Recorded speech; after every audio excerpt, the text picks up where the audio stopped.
and welcome back. It is currently mid-August of 2023, and I had a great time at San Diego Comic-Con last month. I ended up getting 4 books for free, one that I paid for and was signed by the author. I'm very excited to get to that, and I am looking forward to doing reviews of these books that I got, and 3 of them are advanced reader copies, which means I got them before they are out yet. And the first one that I read is called The Dead Take the A Train by Cassandra Khaw and Richard Kadrey. And as the title of the video might imply, I did not like this book. It started out okay, and then it just kind of really quickly after that. So in chapter 1, you get the pretty standard urban fantasy female protagonist. She's dark, she's gritty, she's beating people up. And then in the second chapter, you get to see a little bit more of her home life. She becomes a little bit more vulnerable and a more relatable character. Chapter 6, she's back to being brutal and beating things up. And by the time we get to chapter 13 of 32 chapters in this entire book, the whole narrative kind of starts to stagnate a little bit. Chapter 16, we're introduced to a brand new character, and it just starts out talking about this guy called Sebastian, which we've never heard of. And he dies in that chapter, so we don't have to care about him at all. And that kind of is a theme in this book, where things are introduced, and they don't really go anywhere, and then they end up not mattering.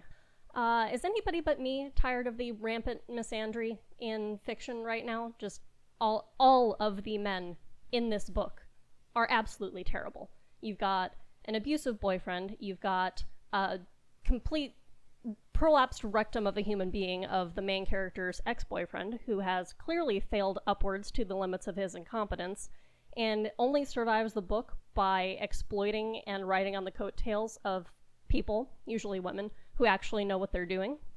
And this is something that I'm super tired of and wish people would stop doing, because the answer to misogyny in fiction is not to hard swing the other direction and treat all men like dirt. I'll get off my soapbox now. Every minor character who gets introduced has about 2 paragraphs explaining their physical description. I don't need to know that the lady in HR, who's literally never going to show up again, is the personification of the color beige. I just don't.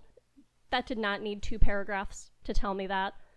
Everybody who's introduced spends a good 2 paragraphs just crapping all over New York and how much they hate New York. Like, okay, I get it, it's not a great and glitzy, wonderful place, but after it happened the 3rd or 4th time, I was like, how many times can we just say how much we hate New York City? I'm over it. The piece of crap ex-boyfriend of our main character, the main character's called Julie, and her ex-boyfriend Tyler is the one who failed upwards to the limits of his incompetence. There's a scene where he lacks all self-awareness after having screwed her over, sent her basically into a no-win situation, was expecting her not to come out of it. And then he gets himself into more trouble, wants to be able to rely on her, and says, and I quote, "F*** you, where are you when I need you? Maybe not taking your crap anymore, Tyler, because you're kind of a jackass." The prose in this book is some of the most self-indulgent writing that I have ever seen.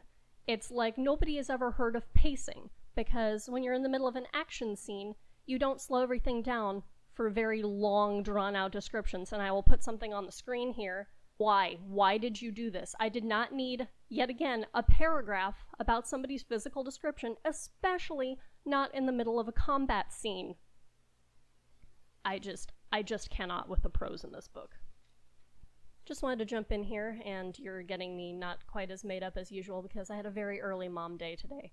About halfway through the book, I decided that I needed to flip to the back and check out these authors just to see who they were, and all of the self-indulgent prose in this book makes a lot more sense now, because one of the co-authors of this book wrote Nothing But Blackened Teeth, which I listened to a review of over on Daniel Green's channel when he did his June 2023 reading wrap-up, and he had all the same complaints about that book that I do about this one.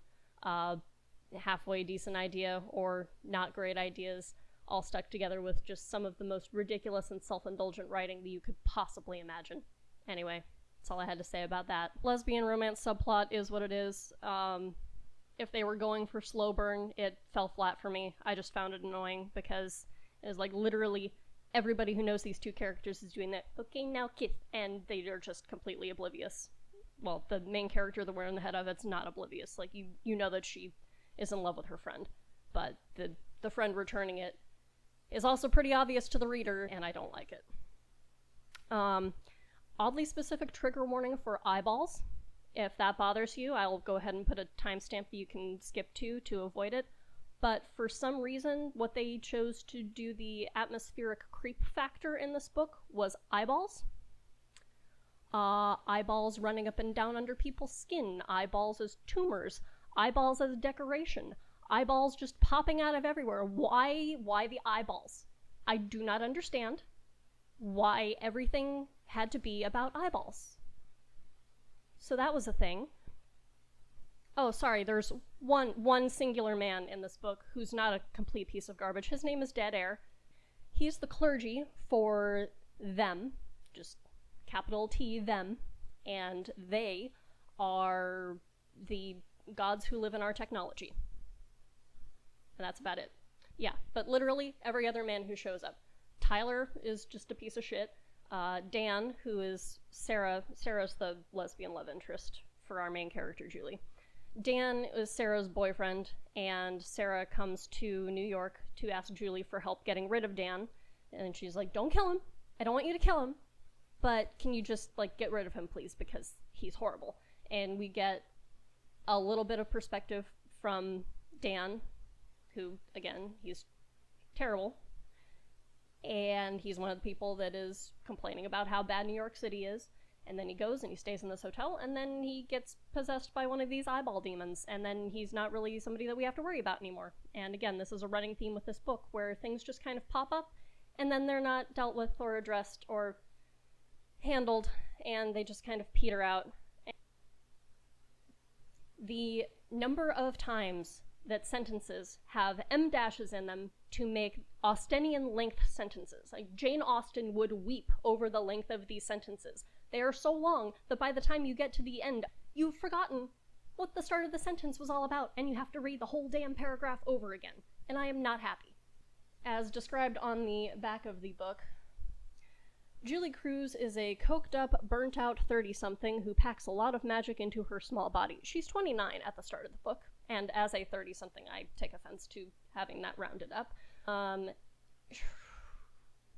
Her addiction struggles are part of that, chapter 2, we get a little bit more of the insight into the character, and she becomes more sympathetic, and she's struggling with this, and she has a little bit of self-awareness, and she's like, if you'd be able to afford your rent if you weren't such an addict.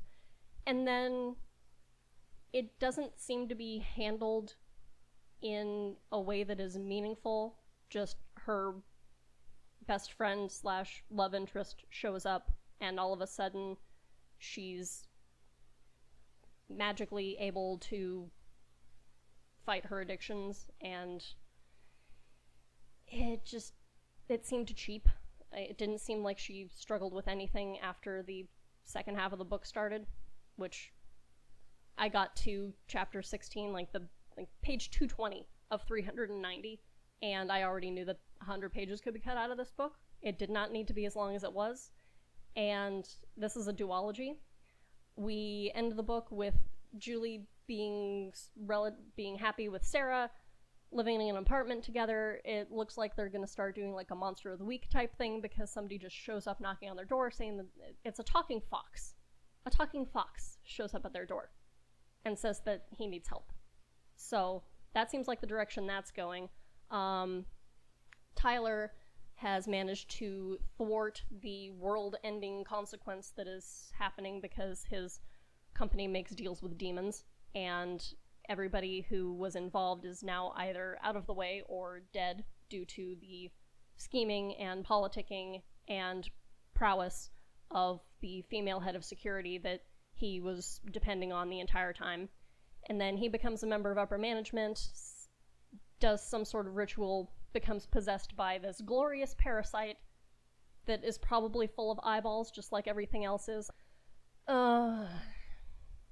And we get the sense that maybe that's going to have some consequences in the second book, which I will not be reading because I don't care. Oh, hi, kitty. Hi.